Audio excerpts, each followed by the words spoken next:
Hi welcome back to YouTube channel. ಹೇಗಿದ್ದೀರಾ ಸ್ನೇಹಿತರೆ? ಎಲ್ಲರೂ ಚೆನ್ನಾಗಿದ್ದೀರಾ? ನಾವು ಸಹ ಚೆನ್ನಾಗಿದ್ದೀವಿ ನೋಡಿ. ಟೈಮ್ ಬಂದು 12 ಗಂಟೆ ಆಗಿದೆ. ಮಧ್ಯಾಹ್ನ ನಾನು ಏನಂದರೆ ಬೆಳಗ್ಗೆ ಕೆಲಸಕ್ಕೆ ಹೋಗಿ ಬಂದೆ. ಬೆಳಗ್ಗೆ ಸ್ನಾನದೆಲ್ಲ ಮಾಡಿ ಚಹಾ ಕುಡಿದ್ಬಿಟ್ಟು ಕೆಲಸಕ್ಕೆ ಹೋಗಿದ್ದೆ.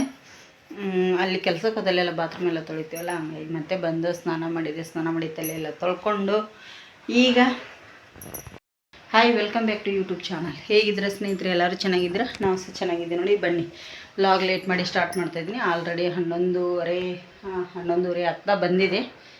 ಹಾಗಾಗಿ ಈಗ ಅಡುಗೆ ಕೂಡ ಇದೆ. ಅಡುಗೆ ಏನಿದೆ ಅಂಥೇಳಿ ತೋರಿಸ್ತೇನೆ.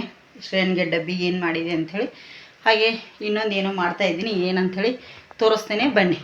ಶ್ರೇಯನ್ಗೆ ಡಬ್ಬಿಗೆ ಹರಿವೆ ಸೊಪ್ಪು ತಂದಿದ್ರಲ್ಲ, ನಿನ್ನೆ ವಿಡಿಯೋದಲ್ಲಿ ತೋರಿಸಿದ್ದೀನಿ. ಹರಿವೆ ಸೊಪ್ಪು, ಹಾಗೆ ಇಲ್ಲಿ ಗಂಜಿ ಅನ್ನ, ಮೊಸರು ತೊಗೊಂಡೋಗಿದ್ದಾರೆ ನಮ್ಮ ಮೇಡಮ್ ಅವರು. ಎಣ್ಣೆ ಖಾಲಿ ಆಗಿತ್ತು, ಎಣ್ಣೆ ಡಬ್ಬಿಗೆ ಹಾಕಬೇಕಂತೇಳಿ ತೊಗೊಂಬಂದಿದ್ದೀನಿ ಒಂದು ಪ್ಯಾಕೆಟು. ಅಡುಗೆಗೆ ಎಣ್ಣೆ ಇತ್ತು, ಉಪ್ಪಿನಕಾಯಿ ಹಾಕ್ತಾಯಿದ್ದೀನಿ ಸ್ನೇಹಿತರೆ. ಅದಕ್ಕಾಗಿ ಬೇಕಲ್ಲ ಹಸಿ ಎಣ್ಣೆ ಅಂಥೇಳಿ. ನಮ್ಮ ಮನೆಯವ್ರು ಏನು ಮಾಡಿದ್ರು ಅಂದರೆ ಇದಕ್ಕೆ ಹೋಗಿದ್ದರು. ಎಲ್ಲಿಗೆ ಅಂದರೆ ಕಾಯಿ ಕೊಯ್ಲಿಕ್ಕೆ. ತೋರಿಸ್ತಾಯಿದ್ದೀನಿ ನೋಡಿ, ಯಾವ ಕಾಯಿ ಅಂಥೇಳಿ ಗೊತ್ತಾಗ್ಬೋದು ನಿಮಗೂ ಕೂಡ. ಮಾವಿನಕಾಯಿ ಕೊಯ್ಲಿಕ್ಕೆ ಹೋಗಿದ್ದರು. ಹಾಗಾಗಿ ಇವು ಬಿದ್ದಿದ್ದು ಅಂತ ಮಾವಿನಕಾಯಿ ಅಂತೆ, ಸುಮ್ಮನೆ ವೇಸ್ಟ್ ಆಗ್ತವೆ. ಈಗ ಇವು ಬಿದ್ದದ ಕಾಯಿ ನೋಡಿ, ಯಾಕೆ ಅಂದರೆ ಇವೆಲ್ಲ ವೇಸ್ಟ್, ಸುಮ್ಮನೆ ವೇಸ್ಟ್ ನೋಡಿ. ಎಲ್ಲ ಬಿದ್ದದ ಕಾಯಿನೇ ಇದೆ. ಇಲ್ಲಿದೆಲ್ಲ ಕಟ್ ಮಾಡಿ ತೆಗೆದು ಉಪ್ಪಿನಕಾಯಿ ಆದರೆ ಈಗ ಇದು ಹಣ್ಣು ಕೂಡ ಆಗಲ್ಲ, ತಿನ್ನೋದಕ್ಕೂ ಬರಲ್ಲ, ಹುಳ ಬಿದ್ದುಬಿಡುತ್ತೆ. ಅದಕ್ಕಾಗಿ ಉಪ್ಪಿನಕಾಯಿ ಹಾಕಬೇಕಂಥೇಳಿ ಅಂದ್ಕೊಂಡಿದ್ದೀನಿ ಸ್ನೇಹಿತರೆ. ಉಪ್ಪಿನಕಾಯಿ ಹಾಕ್ತೇನೆ ಈಗ. ಹಾಗೆ ನೋಡಿ, ಇಲ್ಲೊಂದಿಷ್ಟು ಇಟ್ಟಿದ್ದೀನಿ. ಇದು ನಿನ್ನೆ ನಮ್ಮ ಮನೆಯವರು ಸಂತೆಯಲ್ಲಿ ತಂದದ್ದು, ಹಣ ಕೊಟ್ಟು. ಉಪ್ಪಿನಕಾಯಿ ಹಾಕಲಿಕ್ಕೆ ನಾನು ತೊಗೊಂಬನ್ನಿ ಅಂದೆ, ಒಂದು 6 ಕಾಯಿ ತಂದಿದ್ದರು. ನಿನ್ನೆ ಹರಿವೆ ಸೊಪ್ಪಿನ ಜೋಡು ತೋರಿಸಿದ್ದೀನಿ ನೋಡಿ ವಿಡಿಯೋದಲ್ಲಿ. ಇದು ಬೇರೆ ಉಪ್ಪಿನಕಾಯಿ ಹಾಕ್ತೇನೆ. ಇದು ಬೆಲ್ಲ ಎಲ್ಲ ಹಾಕಿ ಹಾಕ್ತೇನೆ. ಇದು ಬಂದು ಆಂಧ್ರ ಸ್ಟೈಲಲ್ಲಿ ಉಪ್ಪಿನಕಾಯಿ ಹಾಕಬೇಕು, ಫಸ್ಟ್ ಟೈಮು ಹಾಕಬೇಕಂತ ಅಂದ್ಕೊಂಡಿದ್ದೀನಿ, ಗೊತ್ತಿಲ್ಲ. ಹಾಗೆ ಇನ್ನೊಂದು ಕಡೆ ಮಾವಿನಕಾಯಿ ಕೊಯ್ಲಿಕ್ಕೆ ಹೋಗಿದ್ದರು ನಮ್ಮ ಮನೆಯವರು. ಅಲ್ಲಿ ಎಷ್ಟು ತೋರ ಇದೆ ಮಾವಿನಕಾಯಿ ಅಂದರೆ, ಇದನ್ನು ಕೂಡ ಪಕ್ಷಿ ತಿಂದಿದೆ ನೋಡಿ. ಇದು ಕೂಡ ಪಕ್ಷಿ ತಿಂದಿದೆ. ಹಾಗಾಗಿ ಈಗ ಇದೆಲ್ಲವನ್ನು ನಾನು ಕಟ್ ಮಾಡಿ ಕ್ಲೀನ್ ಮಾಡಿ ಇಟ್ಕೊಂಡ್ಬಿಡ್ತೇನೆ. ಏನು ಮಾಡೋದಕ್ಕೆ ಬರಲ್ಲ, ಸುಮ್ಮನೆ ವೇಸ್ಟ್ ಆಕ್ಕವಲ್ಲ. ಅದಕ್ಕಾಗಿ ಹೇಗಿದ್ದರೂ ಮಧ್ಯಾಹ್ನಕ್ಕೆ ಅಡುಗೆ ಇದೆ, ಗಂಜಿಯನ್ನು ಹರಿವೆ ಸೊಪ್ಪು ಕೂಡ ಇದೆ. ಅದಕ್ಕಾಗಿ ಇದನ್ನಾದರೂ ಮಾಡ್ತೀನಿ ಬೇಗ. ನೀರು ಜಸ್ಟ್ ಬಂತು ಈಗ. ಸಣ್ಣಗೆ ಸೌಂಡ್ ಕೇಳ್ತಾ ಇದೆ. ಯಾಕೆ ಅಂದರೆ ನೀರು ಬರ್ತಾ ಇಲ್ಲ ನಮ್ಮಲ್ಲಿ, ಕ್ಲಿಯರಾಗಿ ನೀರಿಲ್ಲ. ವಾರದಾಗ ಒಂದು ದಿನ ಬಿಡ್ತಾ ಇದ್ದಾರೆ. ಅದಕ್ಕಾಗಿ ಈಗ ನೀರು ಬಂದಿದೆ. ಅಷ್ಟರಲ್ಲಿ ಇದೊಂದಿಷ್ಟು ಕಟ್ ಮಾಡಿ ಇಟ್ಕೊಂಡ್ಬಿಡ್ತೇನೆ. ಕಟ್ ಮಾಡಿ ಎತ್ತಿ ಇಟ್ಕೊಂಡ್ಬಿಡ್ತೇನೆ ಸ್ನೇಹಿತರೆ. ಇಲ್ಲಿ ಮಸಾಲೆ ಎಲ್ಲ ಹುರಿದು ಇಟ್ಕೊಂಡೆ. ಸ್ವಲ್ಪ ಇಷ್ಟು ಮಸಾಲೆ ಸಾಕು. ಆಂಧ್ರ ಸ್ಟೈಲ್ಗೆ ಮಸಾಲೆ ಜಾಸ್ತಿ ಬೇಕಲ್ಲ, ಅದಕ್ಕೆ ಮೇನ್ ಬೇಕಾಗಿರೋದು ಎಣ್ಣೆ ಒಂದಿದ್ರೆ ಸಾಕು, ಅದಕ್ಕೇನು ಬೇಕಾಗಲ್ಲ. ಈಗ ನಾನು ಇದಿಷ್ಟು ಮಾವಿನಕಾಯಿನ ಹೊರಗಡೆ ಕೂತ್ಕೊಂಡು ಕಟ್ ಮಾಡ್ತೇನೆ. ಯಾಕಂದ್ರೆ ಸಿಕ್ಕಾಪಟ್ಟೆ ಸೆಕೆ ಇದೆ. ಒಳಗಡೆ ಅಂತೂ ಕೂತ್ಕೊಳ್ಳಿಕ್ಕಂತೂ ಸಾಧ್ಯನೇ ಇಲ್ಲ, ಅಷ್ಟು ಸೆಕೆ ಇದೆ. ನಮ್ಮ ಯಜಮಾನ್ರು ಮಲ್ಕೊಂಡು ಫೋನ್ ನೋಡ್ತಾ ಇದ್ದಾರೆ. ಹಾಗಾಗಿ ಸಿಕ್ಕಾಪಟ್ಟೆ ಸೆಕೆ ಇದೆ ಸ್ನೇಹಿತರೆ. ಏನು ಮಾಡೋದು ನೋಡಿ, ಸೆಕೆ. ಈಗ ಹೊರಗಡೆ ಕೂತು ಎಲ್ಲ ಕಟ್ ಮಾಡ್ಕೊಂಡು ತಗೊಂಡು ಬರ್ತೇನೆ. ನೋಡಿ, ಆಂಧ್ರ ಸ್ಟೈಲ್ನಲ್ಲಿ ಉಪ್ಪಿನಕಾಯಿ ರೆಡಿಯಾಗಿದೆ. ಇದನ್ನೇನು ಬೇಯಿಸಿರಲ್ಲ, ಏನೂ ಇರಲ್ಲ. ಇಲ್ಲಾಂದರೆ ಬೇಯಿಸಿದರೆ ಹಾಳಾಗುತ್ತೆ ಸ್ನೇಹಿತರೆ. ಇದನ್ನು ನಾನು ಏನು ಮಾಡ್ತೀನಿ, ಒಂದು 3 ದಿನದಿಂದ 4 ದಿನದೊಳಗೂ ಇದೇ ಪಾತ್ರೆಯಲ್ಲಿ ಇಡ್ತೇನೆ. ಇವತ್ತು ಹಾಕಿದ್ದೀನಿ ನೋಡಿ, ಇಲ್ಲಿ ಏನು ಕೆಳಗಿಟ್ಬಿಡ್ತೇನೆ, ಸ್ವಲ್ಪ ಸೈಡಿಗೆ. ಅದನ್ನು ಮುಟ್ಟೋ ಹಾಕಿಲ್ಲ. ಈಗ ಇಲ್ಲಿ ನೋಡಿ, ಏನು ಕೆಳಗೆ ಬಿದ್ದಿರುವಂಥ ಮಾವಿನಕಾಯಿ ತುಂಬ ಇವು ಬಿದ್ದಿದ್ದು ಇದು ಕೂಡ.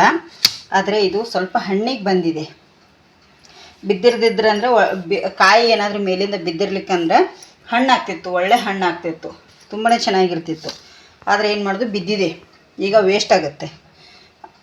ಅದನ್ನು ನಾನು ಕೂಡ ಕಟ್ ಮಾಡಿದ್ದೀನಿ. ಈಗ ಇವು ಒಂದಿಷ್ಟು ಕಟ್ ಮಾಡ್ಕೊತೀನಿ ಸ್ನೇಹಿತರೆ. ಇವೊಂದಿಷ್ಟು ಕಟ್ ಮಾಡಿ ಇದಕ್ಕೆ ಹಾಕೊಂಡ್ಬಿಡ್ತೀನಿ. ಇವು ಸಂತೆಯಿಂದ ತಂದಿರೋದು, ಉಪ್ಪಿನಕಾಯಿಗೆ ಅಂತ ಹೇಳಿ ತರಿಸಿದ್ದೆ. ಇವಷ್ಟು ಕಟ್ ಮಾಡಿ ಈಗ ನಾನು ಎತ್ತಿಟ್ಕೊಂಡ್ಬಿಡ್ತೀನಿ. ಈ ಬೆಲ್ಲದ ಉಪ್ಪಿನಕಾಯಿ ಹಾಕೊಂಡ್ಬಿಡ್ತೀನಿ. ಇದು ಡೈಲಿ ತಿನ್ನಲಿಕ್ಕೆ, ಹಾಕಿದ ತಕ್ಷಣ ತಿನ್ನಲಿಕ್ಕೆ 1-2 ವಾರ ಇದ್ದರೆ ಸಾಕು. ಅದಕ್ಕಾಗಿ ಇದೊಂದಿಷ್ಟು ಹಾಕಿ ಇಟ್ಕೊಂಡ್ಬಿಡ್ತೀನಿ ಬೇಗ. ನೋಡಿ, ನಾನು ಆವಾಗಲೇ ಮಾವಿನಕಾಯಿ ತೋರಿಸಿದ್ನಿ. ಒಂದಿಷ್ಟು ಹಣ್ಣಾಗಕ್ಕೆ ಬಂದಿರೋಂಥ ಮಾವಿನಕಾಯಿ ಅದಾವೆ, ಹಾಳಾಗಬಾರ್ದಲ್ಲ ಸ್ನೇಹಿತರೆ. ನಾವೊಂದು ಅದಕ್ಕೊಂದು ಸ್ವಲ್ಪ ಮಾವಿನಕಾಯಿ ಇದನ್ನು ಹಾಕಿ ಬೆಲ್ಲ ಹಾಕಿ ಮಾಡ್ತಾಯಿದ್ದೀನಿ. ಇದು ಸ್ಪೂನ್ ಯಾಕೆ ಈ ಥರ ಅಂದರೆ ನಾನೇನು ಆಂಧ್ರ ಸ್ಟೈಲ್ನಲ್ಲಿ ಮಾವಿನಕಾಯಿ ಹಾಕಿದ್ನಲ್ಲ, ಇದು ಸ್ಪೂನಿಗೆಲ್ಲ ಮಸಾಲೆ ಹತ್ತಿದೆ, ವೇಸ್ಟ್ ತೊಳೆದು ಬಿಟ್ಟರೆ ವೇಸ್ಟ್ ಆಗುತ್ತೆ ಸ್ನೇಹಿತರೆ. ಅದಕ್ಕಾಗಿ ಬೇಡ ಅಂಥೇಳಿ ಯೂಸ್ ಮಾಡ್ತಾಯಿದ್ದೀನಿ. ಒಂದು ಅರ್ಧ ಟೇಬಲ್ ಸ್ಪೂನ್ ಅಷ್ಟು ಜೀರಿಗೆ ಹಾಕೋತಾ ಇದ್ದೀನಿ. ಒಂದು 2 ಟೇಬಲ್ ಸ್ಪೂನ್ ಅಷ್ಟು ಎಣ್ಣೆ ಹಾಕ್ಕೊಂಡಿದ್ದೇನೆ. 1 ಟೇಬಲ್ ಸ್ಪೂನ್ ಅಷ್ಟು ಜೀರಿಗೆ, ಸಾಸಿವೆ ಹಾಕಿದೆ ಆವಾಗಲೇ, ಸಾರಿ. ತುಂಬ ಚೆನ್ನಾಗಿರುತ್ತೆ. ಒಂದು 5-6 ದಿನ ಅಂತೂ ಏನೂ ಆಗೋಲ್ಲ ನೋಡಿ. ಈ ಥರ ಕರಿಗೋದೆಲ್ಲ ಹಾಕಿ ಒಗ್ಗರಣೆ ಕೊಟ್ಕೊಂಡ್ಬಿಟ್ರೆ ಒಂದು 5-6 ದಿನ ಅಂತೂ ಏನೂ ಆಗೋಲ್ಲ ನಮಗೆ. ತುಂಬಾ ಚೆನ್ನಾಗಿರುತ್ತೆ ಈ ಥರ ಮಾಡಿ ಇಟ್ಕೊಂಡ್ಬಿಟ್ರೆ. ನೋಡಿ, ಇದಕ್ಕೆ ಒಂದು ಬೆಳ್ಳುಳ್ಳಿ ತರಿಯಾಗಿ, ಭಾಳ ತರಿ ಅಲ್ಲ, ಸ್ವಲ್ಪ ತರಿಯಾಗಿ ಕುಟ್ಟಿ ಇಟ್ಕೊಂಡ್ಬಿಡೋದು. ಈ ಥರ ಹಾಕ್ಕೊಳ್ಳಿ, ತುಂಬಾ ಚೆನ್ನಾಗಿರುತ್ತೆ. ಸ್ವಲ್ಪ ಒಗ್ಗರಣೆಯಲ್ಲಿ ಇದಾಗಲಿ ಇದನ್ನು ಫ್ರೈ ಮಾಡ್ಕೊತೀನಿ. ನೋಡಿ, ಸ್ಪೂನ್ ಈ ಕಡೆಗೆ ಇಟ್ಟಿದ್ದೀನಿ. ನೋಡಿ, ಸ್ವಲ್ಪ ಒಗ್ಗರಣೆಯಲ್ಲಿ ಫ್ರೈ ಆಗಲಿ. ಇದಕ್ಕೆ ನಿಮ್ಮ ಹತ್ರ ಚಿಲ್ಲಿ ಪೌಡರ್ ಇದ್ದರೆ ಚಿಲ್ಲಿ ಪೌಡರ್ ಹಾಕ್ಕೊಳ್ಳಿ, ಇಲ್ಲ ಅಂದರೆ ಮಸಾಲೆ ಪೌಡರ್ ಇದ್ದರೆ, ಅಂದರೆ ಚಿಲ್ಲಿದು ನಾವು ಮಸಾಲೆ ಮಾಡಿರ್ತೀವಿ ನೋಡಿ, ಅದು ಇದ್ದರೆ ಅದಕ್ಕೆ ಹಾಕ್ಕೊಳ್ಳಿ, ತುಂಬಾ ಚೆನ್ನಾಗಿರುತ್ತೆ. ನೋಡಿ, ಇದಕ್ಕೆ ನಾನೀಗ ಏನು ಕಟ್ ಮಾಡಿ ಇಟ್ಟಿದ್ನಲ್ಲ ಅದೇ ಮಾವಿನಕಾಯಿ, ಇದೀಗ ಸುಮ್ಮನೆ ಬಿದ್ದಿರೋದು ವೇಸ್ಟ್ ಆಗಿಬಿಡುತ್ತೆ ಸ್ನೇಹಿತರೆ, ಹಾಳಾಗತ್ತಲ್ಲ. ಇದು ಹಣ್ಣಿಗೆ ಬಂದಿರೋವಂಥದ್ದು, ಅದಕ್ಕಾಗಿ ಹಣ್ಣು ಆಗಬೇಕಾದ್ರೆ ಎಲ್ಲ ಅಷ್ಟರೊಳಗಡೆ ಹಾಳಾಗಿಬಿಡುತ್ತೆ, ತಿನ್ನೋದಕ್ಕೂ ಆಗಲ್ಲ. ಅದಕ್ಕಾಗಿ ಇದು ಒಂಥರ ಉಪ್ಪಿನಕಾಯಿ, ಅದೊಂದು 4 ಉಪ್ಪಿನಕಾಯಿ ಹಾಕಿದ್ದೀನಿ. ಅದೊಂದು 3-4 ದಿನ ಇದಾಗಬೇಕು, ಅಷ್ಟರಲ್ಲಿ ಇದು ಬರುತ್ತೆ ನನಗೆ ತಿನ್ನೋದಕ್ಕೆ. ಹಾಗಾಗಿ ಈಗ ಇದಕ್ಕೆ ರುಚಿಗೆ ತಕ್ಕಂಥ ಉಪ್ಪನ್ನು ಕೂಡ ಸೇರಿಸ್ತೇನೆ. ಎಷ್ಟು ಬೇಕು ನೋಡಿಕೊಂಡು ಉಪ್ಪು ಹಾಕ್ಕೊಳ್ಳಿ. ಹುಳಿ ಇದ್ದರೆ ಜಾಸ್ತಿ ಹಿಡಿಯುತ್ತೆ ಉಪ್ಪು, ಹುಳಿ ಇಲ್ಲ ಅಂದರೆ ಕಮ್ಮಿ ತೊಗೊಳುತ್ತೆ. ಇವು ಹುಳಿದಾವು ಸ್ನೇಹಿತರೆ, ಆದರೆ ಹಣ್ಣಾದಮೇಲೆ ತುಂಬಾ ಟೇಸ್ಟಿ ಇರ್ತಾವೆ. ಈಗ ಇದಕ್ಕೆ ನಾನು ಸ್ವಲ್ಪ ಮಸಾಲೆ ಖಾರನ ಯೂಸ್ ಮಾಡ್ತೀನಿ. ನಾನು ಅದಕ್ಕೆ ಚಿಲ್ಲಿ ಪೌಡರ್ ಹಾಕಿದ್ದೆ, ರೆಡ್ ಚಿಲ್ಲಿ ಪೌಡರು. ಇದಕ್ಕೆ ಮಸಾಲೆ ಖಾರನ ಹಾಕ್ತಾಯಿದ್ದೀನಿ. ನೋಡಿ, ಮಸಾಲೆ ಖಾರ ಯೂಸ್ ಮಾಡ್ತಾಯಿದ್ದೀನಿ, ತುಂಬ ಚೆನ್ನಾಗಿರುತ್ತೆ. ಇದನ್ನು ಮಿಕ್ಸ್ ಮಾಡಿಸ್ತೇನೆ, ನೀರೆಲ್ಲ ಹಾಕ್ಲಿಕ್ಕೆ ಹೋಗಬಾರ್ದು. ಈಗ ಇದಕ್ಕೆ ನಮಗೆ ಎಷ್ಟು ಬೇಕು ನೋಡಿ ಅಷ್ಟು ಬೆಲ್ಲನ ಹಾಕ್ತೇನೆ, ನೋಡಿಕೊಂಡು ಹಾಕ್ಕೊಳ್ಳೋಣ. ಬೆಲ್ಲ ಸಡನ್ಲಿ ಒಮ್ಮೆ ಎಲ್ಲ ಹಾಕೋದು ಬೇಡ. ನಾವೊಂದೀಗ ಈ ಒಂದು 5-6 ಮಾವಿನಕಾಯಿ ಇದ್ದು ಒಂದು 1/4 kg ಅಷ್ಟು ಬೆಲ್ಲ ಹಾಕಿದ್ದೀನಿ. ಈ ಥರ ಗ್ಯಾಸ್ ಸ್ಲೋ ಮಾಡ್ಕೊಳ್ಳಿ. ನಮ್ಮ ಶ್ರೇಯನ್ಗೆ ಈ ಥರ ಮಾಡಿಕೊಟ್ರೆ ತುಂಬ ಇಷ್ಟಪಟ್ಟು ತಿಂತಾಳೆ, ಯಾಕಂದರೆ ಸ್ವೀಟ್ ಇರುತ್ತೆ, ಹುಳಿ ಇರಲ್ಲ, ಖಾರ ಕೂಡ ಕಮ್ಮಿ ಇರುತ್ತೆ. ಅವಳಿಗೆ ಈ ಥರ ಆದರೆ ತುಂಬಾ ಇಷ್ಟ ಸ್ನೇಹಿತರೆ. ಅದಕ್ಕಾಗಿ ಪರವಾಗಿಲ್ಲ, ಇದೇ ಥರ ಮಾಡ್ತೇನೆ, ವರ್ಷ ಮಾಡ್ತೇನೆ ನಾನು. ಈ ಥರ ಸ್ವಲ್ಪ ಇಷ್ಟಪಟ್ಟು ತಿಂತೇವೆ ಎಲ್ಲರೂ ಇದನ್ನು. ಈಗ ಇದು ಬೆಲ್ಲ ಕರಗುತ್ತೆ, ಸ್ಲೋ ಉರಿಯಲ್ಲಿ ಇಟ್ಟಿದ್ದೇನೆ ನಾನು ಕೂಡ. ನೀರೆಲ್ಲ ಹಚ್ಚಲಿಕ್ಕೆ ಹೋಗಬೇಡಿ, ನೀರು ಹಾಕಿದರೆ ಹಾಳಾಗುತ್ತೆ ಇದು. ಮತ್ತು ಜಾಸ್ತಿ ಖಾರ ಕೂಡ ಹಾಕ್ಲಿಕ್ಕೆ ಹೋಗಬೇಡಿ, ಇದಕ್ಕೆ ಅಷ್ಟೊಂದು ಚೆನ್ನಾಗಿರಲ್ಲ. ನೋಡಿ, ಇದು ಈಗ ಎಲ್ಲ ಬೆಲ್ಲ ಕರಗಲಿ, ಉಪ್ಪು ಕರಗಲಿ, ಅಷ್ಟು ಸಾಕು. ಕರಗಿದ್ರೆ ಸಾಕು. ಒಂದು ಡಬ್ಬಿಗೆ ಹಾಕಿಟ್ರೆ ದಿನ ರಸ ಎಲ್ಲ ಹೀರ್ಕೊಳ್ಳುತ್ತೆ ಇದು. ಇದೀಗ ಬೆಲ್ಲ ಇದೆಲ್ಲ ಕಣ್ಣಿ ಏನು ಉಂಟಲ್ಲ ಕರಗುತ್ತೆ, ಇದ್ರ ಮೇಲೆ ಒಂದು ಮುಚ್ಚಳ ಮುಚ್ಚಿ ಬಿಟ್ಟುಬಿಡ್ತೇನೆ. ಈಗ ಇದನ್ನು ಸ್ಲೋ ಉರಿಯಲ್ಲಿ ನಾನು ಹೀಗೆ ಬಿಡ್ತೇನೆ ಸ್ನೇಹಿತರೆ. ಬೆಲ್ಲ ಎಲ್ಲ ಕರಗುತ್ತೆ, ಹೈ ಫ್ಲೇಮ್ ಇಟ್ಟರೆ ಕೆರಟು ಬಿಡುತ್ತೆ. ಅದಕ್ಕೆ ಈ ಸ್ಲೋ ಉರಿಯಲ್ಲಿ ಇಡ್ತೇನೆ, ಮತ್ತೆ ತೋರಿಸ್ತೇನೆ. ನೋಡಿ, ಈಗ ಬೆಲ್ಲ ಎಲ್ಲ ಕರಗಿ ಒಂದಿಷ್ಟು ರಸ ಆಗಿದೆಯಲ್ಲ, ಇದೀಗ ನಾವು ಒಂದು ವಾರದವರೆಗೂ ನಾವು ಹೊರಗಡೆನೇ ಇಟ್ಕೊಂಡು ತಿನ್ಬೋದು, ತುಂಬಾ ಚೆನ್ನಾಗಿರುತ್ತೆ. ಇದು ರಸ ಎಲ್ಲ ಹೀರ್ಕೊಳ್ಳುತ್ತೆ. ಇದು ಏನು ಮಾವಿನಕಾಯಿ ಇದೆಯಲ್ಲ, ಇದು ನಾನೀಗ ಗ್ಯಾಸ್ ಆಫ್ ಮಾಡಿ ಬಿಡ್ತೇನೆ, ಒಂದು ಮುಚ್ಚಳ ಮುಚ್ಚಿ ಬಿಟ್ಬಿಡ್ತೇನೆ ಸ್ನೇಹಿತರೆ. ಇದೆಲ್ಲ ಆರಿದ ಮೇಲೆ ಒಂದು ಡಬ್ಬಿಗೆ ಹಾಕಿ ಇಟ್ಕೊಂಡ್ಬಿಡ್ತೇನೆ. ಈ ಥರ ನೀವು ಒಂದು ಸಿಂಪಲ್ಲಾಗಿ ಟ್ರೈ ಮಾಡ್ಕೊಳ್ಳಿ, ಹೇಗೆ ಬಂದಿದೆ ಅಂಥೇಳಿ ಕಮೆಂಟ್ ಮಾಡಿ. ಆಂಧ್ರ ಸ್ಟೈಲ್ ಉಪ್ಪಿನಕಾಯಿ ಅದು ಇನ್ನೂ 4 ದಿನ ಟೈಮ್ ತೊಗೊಳುತ್ತೆ, ಹಾಗೆ ಇಟ್ಟಿದ್ದೇನೆ. ಅದಕ್ಕಾಗಿ ಇನ್ನೊಂದು ಸ್ವಲ್ಪ ದಿನ ಆದಮೇಲೆ ನಿಮಗೆ ಅದನ್ನು ತೋರಿಸ್ತಾ ಹೋಗ್ತೀನಿ ನಾನು.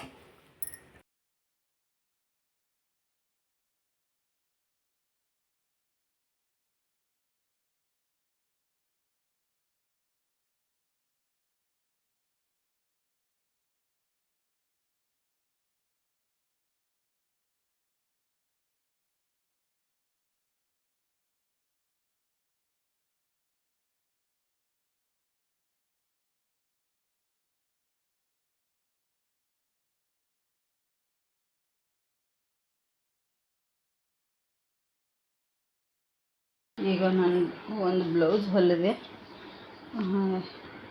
ಇದನ್ನು ಬ್ಲೌಸ್ ಹೊಲಿದ್ ನೋಡಿ. ಹೆಮ್ಮಿಂಗ್ ಕೂಡ ಮಾಡ್ಬೇಕಂದೇ ಇಲ್ಲ, ಇನ್ನು ರಾತ್ರಿ ನಾಳೆ ಮಾಡ್ಕೊತೀನಿ. ಇಲ್ಲಿ ಬೆನ್ನಲ್ಲಿ ಸ್ವಲ್ಪ ಹೆಮ್ಮಿಂಗು, ಹುಕ್ಸ್ ಮಣಿ ಮಾಡಬೇಕು, ಹುಕ್ಸ್ ಹಾಕಬೇಕು. ಇದನ್ನು ಒಂದು ಬ್ಲೌಸ್ ಫಿನಿಶ್ ಮಾಡಿದೆ ನೋಡಿ. ರೆಡ್ ನಂದೇ ಇದರ ಮೆಜರ್ಮೆಂಟು. ಈಗ ಇದನ್ನೆಲ್ಲ ತೆಗೆದಿಡ್ತೇನೆ. ಯಜಮಾನ್ ಪ್ಯಾಂಟ್ ಒಂದು ನೋಡಿ. ಟೈಮ್ ಬಂದು ಎಷ್ಟಾಗಿದೆ, 7 ಗಂಟೆ ಆಗಿದೆ, ಕತ್ಲೆ ಆಗಿದೆ. ಇಷ್ಟೇ ಮಾಡಬೇಕಾದ್ರೆ ನಾವೇ ಮಾಡ್ಬೇಕು ನೋಡಿ. ಹೊಲಿತಾ ಕೂತ್ಕೊಂಡೆ ಎಲ್ಲ ಬಟ್ಟೆಗಳು ವಾಪಸ್ ತಂಪಕ್ಕಾವ ಸ್ನೇಹಿತರೆ. ಬಟ್ಟೆಗಳು ಹಾಗೆ ತೆಗಿತೀನಿ ಮೊದಲಿಗೆ ನೋಡಿ. ಈಗ ಬಟ್ಟೆ ತಗೊಂಡೆ, ಇನ್ನು ಇದೆಲ್ಲ ಕಸ ಗುಡಿಸ್ಬೇಕು. ಕತ್ಲೆ ಆಗಿದೆ ಈಗ ಆಲ್ರೆಡಿ. ಇನ್ನೇನಾದರೂ ಅಡುಗೆ ಮಾಡಬೇಕು. ಆವಾಗಲೇ ಉಪ್ಪಿನಕಾಯಿ ಹಾಕಿ ಹಾಗೆ ಇಟ್ಟಿದ್ದೇನೆ ಸ್ನೇಹಿತರೆ. ಕಿಟಕಿ ಹಾಕಿಲ್ಲ, ಸೊಳ್ಳೆ ಬರ್ತವೆ. ನಮ್ಮ ಮೇಡಮ್ ಅವ್ರು ನೋಡಿ ಡ್ರೆಸ್ ತೆಗೆದು ಹೆಂಗೆ ಬಿಸಾಕಿದ್ದಾರೆ, ಇಡೋದು ಗೊತ್ತಿಲ್ಲ, ಏನು ಗೊತ್ತಿಲ್ಲ ನೋಡಿ. ಹಳ್ಳಿ ಮರಿ ನೋಡಿ ಎಷ್ಟು ಚಿಕ್ಕದಿದೆ, ಹೇಗೆ ಓಡ್ತದೆ ನೋಡಿ. ಈಗ ಉಪ್ಪಿನಕಾಯಿ ಇವತ್ತೊಂದು ದಿನ ಹಾಗೆ ಬಿಡಬೇಕು ಸ್ನೇಹಿತರೆ. ಬೆಳಗ್ಗೆ ಒಂದು ಡಬ್ಬಿಗೆ ಹಾಕಿ ಎತ್ತಿಟ್ಕೊಂಡ್ಬಿಡುತ್ತೆ. ಅವಾಗಿನಕ್ಕಿಂತ ಈಗ ರಸ ನೋಡಿ ಎಷ್ಟೊಂದು ಕಮ್ಮಿ ಆಗಿದೆ. ಇರುತ್ತೆ ಇದು ಮಾವಿನಕಾಯಿ ಸಿಪ್ಪೆ ಉಂಟಲ್ಲ, ಇರುತ್ತೆ, ಸ್ವಲ್ಪ ಕಳಿಬೇಕು. ಈಗ ಎಷ್ಟು ಗಟ್ಟಿಯಾಗಿದೆ ನೋಡಿ ಆ ಸಿಪ್ಪೆ ಎಲ್ಲ. ಅಂದರೆ ಕಳಿಬೇಕಂದ್ರೆ ಉತ್ತರ ಕರ್ನಾಟಕ ಭಾಷೆಗೆ ಹೇಳ್ತಾರೆ, ಅದು ಏನು ಹೇಳ್ತಾರೆ ಗೊತ್ತಿಲ್ಲ. ಹಾಗಾಗಿ ಬನ್ನಿ, ಈಗ ಅಡುಗೆ ಸ್ವಲ್ಪ ಇದೆ, ಅಡುಗೆ ಏನು ಮಾಡಬೇಕು. ಸ್ವಲ್ಪ ಅನ್ನ ಇದೆ, ಜಾಸ್ತಿ ಅನ್ನ ಇಲ್ಲ ಅದರಲ್ಲಿ. ಈಗ ಈ ಒಂದಿಷ್ಟು ಪಾತ್ರೆ ತೊಳೆದು ಇದಷ್ಟು ಕೆಲಸ ಮಾಡಿ ಏನಾದರೂ ಮಾಡ್ತೇನೆ ಮತ್ತೆ ಬೇಗ ಬೇಗ ನೋಡಿ ಸ್ನೇಹಿತರೆ. ಊಟ ಆಯಿತು, ಏನೂ ಮಾಡಲಿಲ್ಲ ಅಡುಗೆ.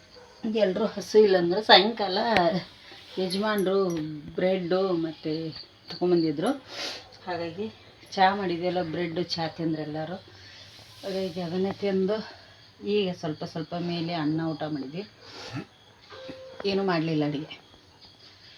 ಇನ್ನು ಇವತ್ತಿನ ವಿಡಿಯೋ ಇಲ್ಲಿಗೆ ಎಂಡ್ ಮಾಡ್ತಾಯಿದ್ದೀನಿ. ವಿಡಿಯೋ ಇಷ್ಟ ಆಗಿದ್ರೆ ಒಂದು ಲೈಕ್ ಮಾಡಿ, ಶೇರ್ ಮಾಡಿ, ಕಮೆಂಟ್ ಮಾಡೋದನ್ನು ಮರೀಲಿಕ್ಕೆ ಹೋಗ್ಬಿಡಿ. ಯಜಮಾನ್ರು ಏನೋ ಕಿತಾಪತಿ ಮಾಡ್ತಾಯಿದ್ದಾರೆ ಒಳಗಡೆ. ಏನು ಮಾಡ್ತಾಯಿದ್ದಾರೆ, ಕಿತಾಪತಿ ಸೌಂಡ್ ಬರ್ತಾಯಿದೆ. ಅವ್ರ ಕೈ ಸುಮ್ಮನೆ ಕೂತ್ಕೊಳ್ಳಲ್ಲ ಸ್ನೇಹಿತರೆ. ಕೇಳಿಸ್ತಿರ್ಬೋದು ಸೌಂಡ್. ನಿಮಗೆ ಕೂಡ ವಿಡಿಯೋ ಎಂಡ್ ಮಾಡ್ಬೇಕಂತ ಮಾಡಿದ್ದೆ. ರೀ ಏನು ಮಾಡತ್ತೀರಿ? ಸೌಂಡ್ ಆಗತ್ತೈತ್ರಿಲೇ. ಏನು ಪಾತ್ರೆ ಆಚೆ ಮಾಡ್ತಾಯಿದ್ದಾರೆ.